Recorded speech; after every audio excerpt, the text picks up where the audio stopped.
Si vous ne vous battez pas, on se battra pour vous. C'est une histoire qui devient une histoire très ancienne déjà. Moi, je me souviens quand j'étais jeune, que ma maman s'était remariée avec un ancien combattant de la guerre 14-18.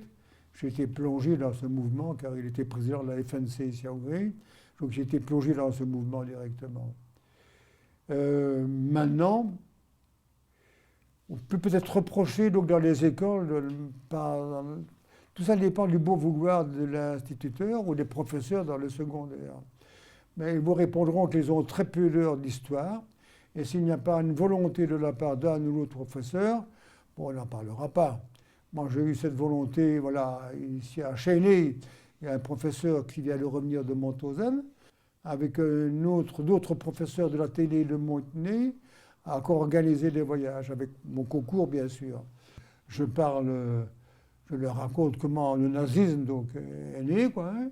On leur raconte de Hitler, comment les camps de concentration, qui étaient dans ces camps de concentration, les différentes catégories de détenus.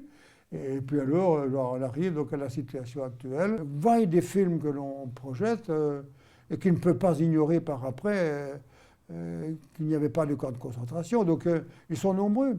Je fais partie également d'un membre Rotary ici à Liège, le Rotary Club de Liège-Sud, où en 1995, je crois, un de mes amis a cru bon de créer une fondation qui porte mon nom. Et là aussi, donc, grâce au concours de personnes qui font partie de cette Rotary, nous avons le moyen de conduire donc, chaque année au moins presque 2000 étudiants donc, à Brendon et à Dachau, à Munich.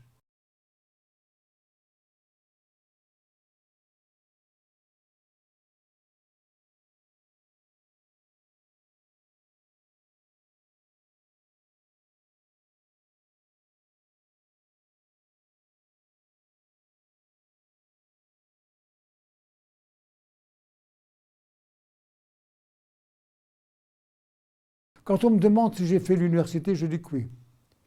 Quand on me demande quelle faculté, les sciences humaines, que je réponds, dans quelle université, à Mauthausen.